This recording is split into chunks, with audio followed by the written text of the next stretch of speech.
Welcome back my new blog. જય માતાજી, જય શ્રી રામ. તો ફરી એકવાર મારા બ્લોગ વિડીયોમાં તમારા બધાનું સ્વાગત છે. ને આજે ભાઈ મેં બ્લોગની શરૂઆત કરી છે કિચન ગાર્ડનથી.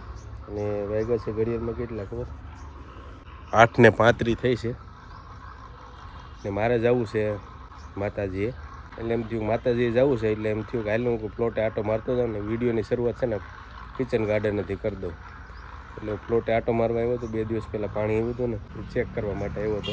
કાંઈ જરાક મજા આવે આમ. એકવાર દિવસમાં આટો મારું ને એટલે એમ થઈ જાય પરમ શાંતિ મળી જાય. પ્લોટે આટો મારું ને આ બધું નેચરલ જોઈએ ને એટલે મજા આવે. તુવેર ને શાકભાજી ને બધું નેચરલ લાગે. એટલે એક આટો તો દિવસમાં મારવા આવવો જ પડે. ફાઇનલી અહીંથી આપણે બ્લોગની શરૂઆત કરી છે ને વિડીયો જોતા જઈજો, આગળ મજા આવશે. આજે આપણે જવું છે માતાજીના દર્શન કરવા માટે. હાલો બસ વિડીયોની શરૂઆત કરવા માટે ને આ બસ થોડુંક જોવા માટે આવ્યો હતો પાણી આવ્યું છે કે નહીં એમ બધું ચેક થઈ ગયું છે. ને હવે હાલો આપણે માતાજીએ જવું છે.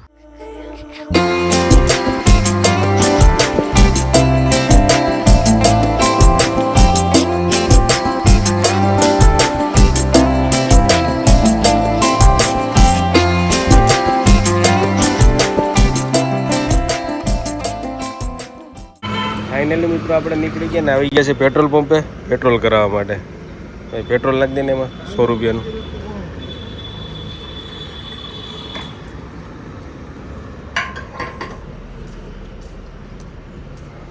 ગાડીમાં પેટ્રોલ નાખી દીધું ને આપણે છે ને ઓનલાઈન પેમેન્ટ કરી દીધું.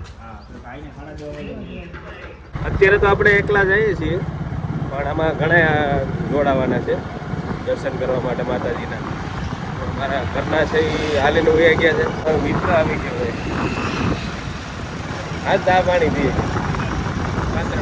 મારા ઘરના છે ને એ હાલીને જાય છે. એ પગપાળા એને માનતા છે એટલે એ હાલીને જાય છે.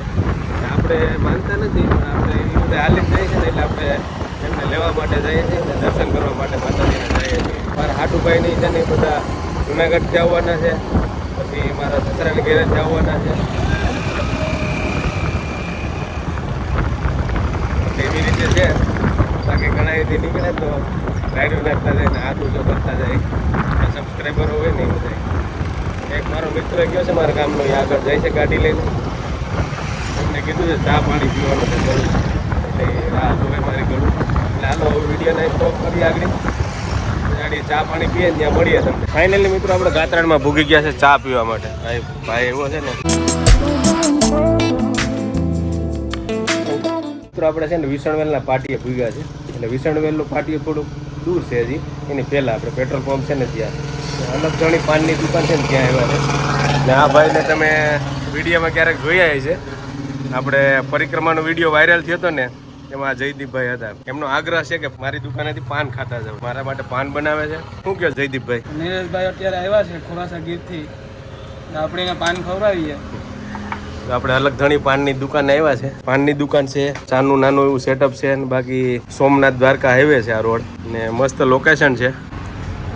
તો આ બધું નીકળો તો અહીં વિઝિટ કરતા રહેજો. ને પાન બની ગયું છે, પાન ખાઈ લઈએ. કાલ જઈથી હું નીકળું ભાઈ હવે.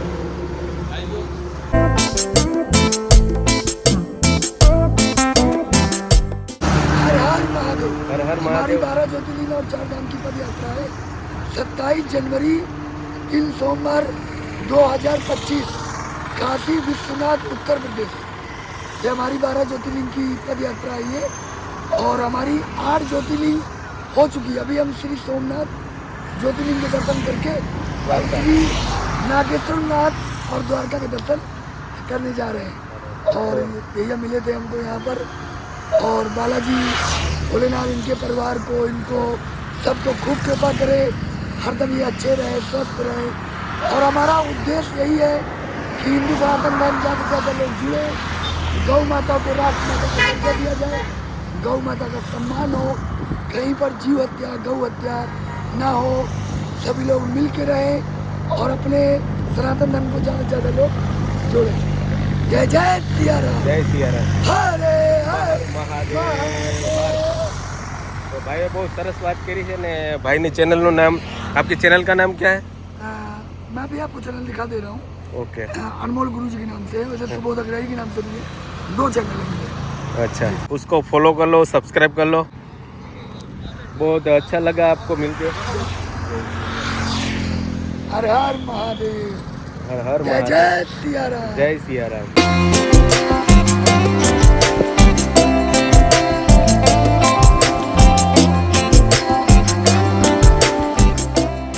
કાણેક પાસે મને એક સાધુ મહાત્મા મળ્યા હતા. એ 12 જ્યોતિર્લિંગની પગપાળા યાત્રા કરે છે. આખા આપણા દેશમાં જે 12 જ્યોતિર્લિંગ છે ને એની.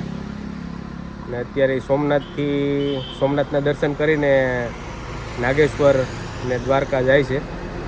એ આપણે કાણેક મળ્યા હતા. બહુ ઘણી બધી સારી વાતો કરી એમણે. ગાય માતાને રાષ્ટ્રીય ગૌ માતાનો દરજ્જો આપવા માટેની વાત કરી. ને અત્યારે છે ને નાગેશ્વર જાય છે. ને હું અત્યારે પૂગ્યો છું કુકસવાડા, મારી પાછળ રહી ગયું. ને ખોડાદેનું પાટિયું છે ને થોડુંક અહીંથી 1-1.5 કિલોમીટર જેટલું છેટું છે. સમયની વાત કરું ને તો અત્યારે જો કેટલા વાગ્યા છે, 10:30 છે ને થોડીક વાર છે, 10 મિનિટની. ને સૂરજનારાયણ જો કેટલે ભૂગ્યા છે. અમારા વિસ્તારમાં છે નારિયેળીનું મોટા પ્રમાણમાં છે ને વાવેતર હોય. એટલે નિવૃત્ત થયા પછી જો આ હરિયું કાઢવાનો ઘરે બેઠા ધંધો કરી શકે. દાદા કેટલી કાઢી નાખો હરી? હરિયું 2 વખત 15 કિલો. દરરોજની 15 કિલો? હા, 2 વખત ભાઈ. એમ જો દાદીમાં હરી કાઢે છે ને દાદા અહીં હળી કાઢે છે. ને દરરોજની છે ને 15-20 કિલો હરી કાઢી નાખે. કિલોનું શું આપે દાદા? 800 રૂપિયા ભાવ છે મણના. હા, મણના છે ને 800 રૂપિયા ભાવ છે. હરી કાઢવાનો ધંધો કરે. જો આ બાજુ એક બેન કાઢે છે. તમે કેટલી કાઢ લ્યો બેન? મારું કઈ ગેરંટી નહીં? 17 કિલો 18 કિલો.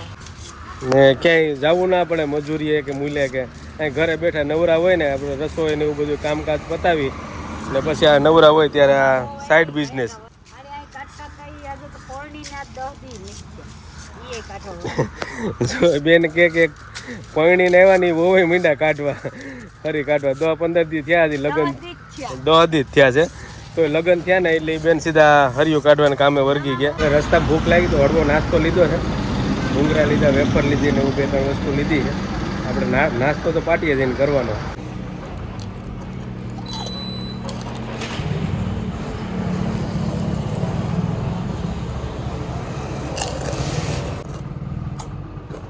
આપણે એને પાટીએ પૂગી ગયા છે ને નાસ્તો લીધો છે.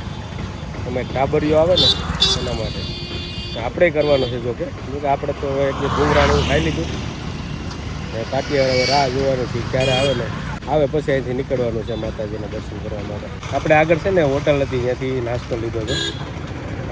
મમરા લીધા, બાલાજીની વેફર લીધી, ભૂંગરા લીધા, એવું બધું નાસ્તો લીધો છે હળવો. ને આપણે થોડા દિન પાટીએ બેઠા બેઠા નાસ્તો કરીએ.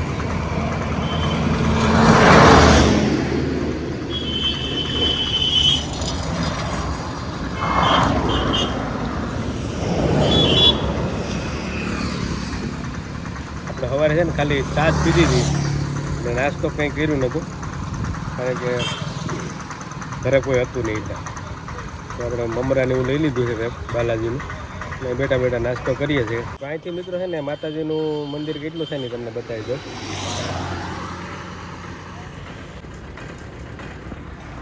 બે કિલોમીટર જેટલું થાય છે અહીંથી માતાજીનું મંદિર. એ પાટિયા છે ને આમ બેસવાની મજા આવે. પાછળ જુઓ તમે બગીચો છે નાળિયેરીનો, એમાં છે ને પાણી હાલે છે. ત્યાં તો બગીચો છે ને ભીનો છે ને એવું ઠંડુ વાતાવરણ છે, તડકો છે તો અહીં બેસવાની મજા આવે. પાટિયાથી છે ને થોડાક નીચે આવ્યા છે ને અહીંયા છે ને એક હોલ બનાવેલો છે. આ હોલ છે ને અમાસની રાત્રિ અહીં છે ને સંતવાણી હોય, ત્યાં એનું સ્ટેજ બનાવેલું છે. ભજન સંતવાણી ચાલુ હોય ને એટલે અહીંયા બધા શ્રદ્ધાળુઓ બેઠા હોય. ના એક આખો મસ્ત હોલ બનાવેલો છે, બાજુમાં છે નદી છે.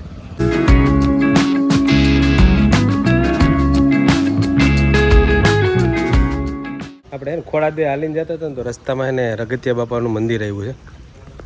ને બહુ પ્રકૃતિના ખોડામાં જગ્યા છે, બહુ મસ્ત જગ્યા છે. એકદમ શાંતિવાળું વાતાવરણ છે. તમે બેહો ને તો તમને એમ થાય બેઠા જ રહીએ એવી મસ્ત જગ્યા છે. આ બાજુ નદી છે, બાકી દાદાનું મંદિર છે. દાદાની પ્રસાદી આવી ગઈ, ચા પીધી, દાદાની પ્રસાદી આવી ગઈ. બાકી તમને નદીમાં કેવડી કેવડી માછલીઓ છે ને એ બતાવી.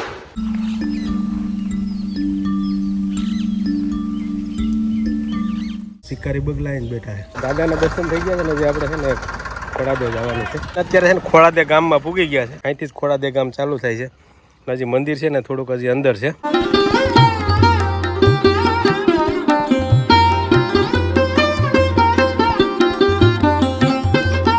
તો ફાઇનલી મિત્રો હું આવી ગયો છું ગાત્રાળમાંના સાનિધ્યમાં ખોડાદે. ફાઇનલી મિત્રો આપણે માતાજીના દર્શન કરી લીધા છે ને જો આ મેન ગેટ છે ને ત્યાં છે ને વિડીયોગ્રાફી એલાઉડ નથી એટલે અંદરના દર્શન તમને નહીં કરાવી શકું. પણ તમારે દર્શન કરવા હોય તો રૂબરૂ આવવું પડે માતાજીના સાનિધ્યમાં. એટલે તમે ખાલી ગેટ હોયથી દર્શન કરી લ્યો. એમ તો વિડીયોમાં આપણે બતાવ્યું છે મંદિર, પણ અંદર એલાઉડ નથી કેમેરો. તો વિડીયો બહુ લાંબો થઈ ગયો છે એટલે વિડીયોનો એન્ડ કરવાનો છે. વિડીયો સારો લાગ્યો તમારા મિત્રોને શેર કરી દેજો, એક મસ્ત લાઇક કરી દેજો અને ચેનલમાં નવા હોય ને તો સબસ્ક્રાઈબ કરી નાખજો. મળશું પાછા એક બીજા વિડીયોમાં. ત્યાં સુધી આવજો. Ram Ram, bye bye. ને ખાસ તમારું ધ્યાન રાખજો.